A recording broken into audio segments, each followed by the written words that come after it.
Papa sini ya, udah di tongkat. Aku nih perempuan tam, tahu one notif, सुबह ganti शका. आज मैं आपसे ये कहना चाहती हूँ कि अगर पूरे देश में विकास के नाम पर अगर सबसे ज्यादा कीमत अपनी जमीन को देकर, जल को देकर अगर किसी को नुकसान हो रहा है, वो है हमारे देश के आदिवासी भाई और बहन। अभी मनरेगा कानून है, 100 दिन का गारंटी का कानून है।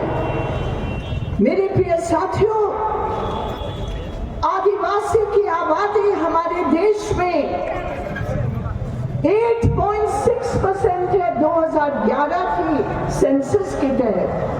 अधिक है, मैं जानती हूँ, आप भी जानते हैं अधिक है, কিন্তু যদি আমরা 8.6% দেখি, কিন্তু मनरेगा সাইটে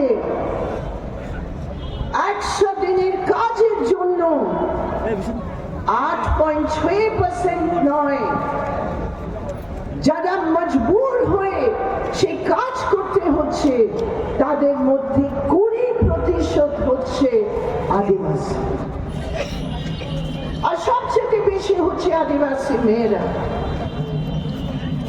কেন? গরিবের জন্য যেখানে চাকরি নেই, যেখানে কাজের কোনো উপায় নেই, তখন मनरेगा হচ্ছে আমাদের লাইফলাইন, আমাদের জীবনের জন্য একটা বাঁচাবার একটা রাস্তা ছিল।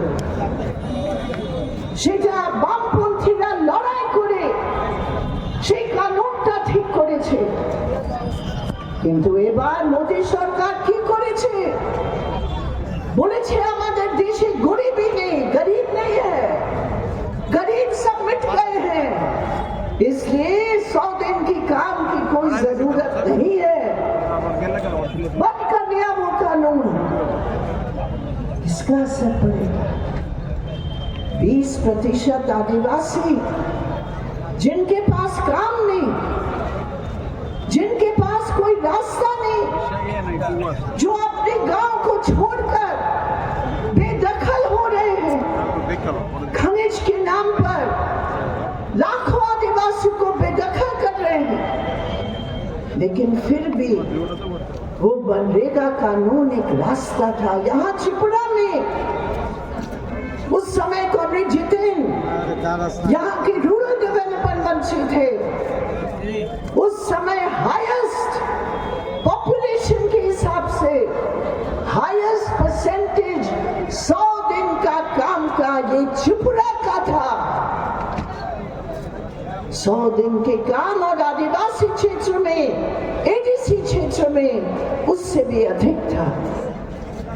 लेकिन आज ये मोदी सरकार की डबल इंजन सरकार ने उसको खत्म किया। न गांव में काम है, और जो हमारे एडीसी के इलाके हैं, मैं उस समय दिल्ली में थी पिछले साल नवंबर महीने में, मैंने पढ़ा सुप्रीम कोर्ट का फैसला कि एडीसी এলাকায় গ্রামের নির্বাচন কেন হচ্ছে না।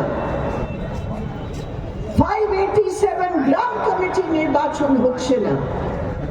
সুপ্রিম কোর্ট বলেছে নির্বাচন করিয়ে দাও,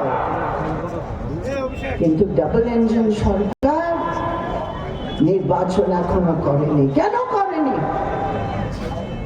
কেন? লুটের রাস্তা কিভাবে খোলা রাখা হবে? লুটের রাস্তা এডিসি এলাকায় গণতান্ত্রিক অধিকারকে শেষ করে কিভাবে লুটের রাস্তা হবে? এক সময় সরকার ছিল, যে সরকারের নেতৃত্বে আমরা সে কানুনকে ভালোভাবে ব্যবহার করে গরিবদের জন্য কাজের আমরা করি। কিন্তু এখন কি অবস্থা আপনারা তো আমার থেকে অনেক ভালো জানেন। কিন্তু আমি দেখছি যেখানে ত্রিপুরা একটা এক্সাম্পল ছিল আমাদের জন্য। শিক্ষাতে সবচেয়ে হাইয়েস্ট লিটারেসি রেট কেরালার পর ত্রিপুরা ছিল, কিন্তু আজকে আমাদের বাচ্চাগুলো এডিসি এলাকায়, ট্রাইবাল एलाकाय কি পড়াশোনা হচ্ছে, क्या पढ़ाई हो रही है। खुद सरकार ने विधानसभा में बताया कि लगभग 400 स्कूल में एक ही टीचर है। क्या पढ़ाई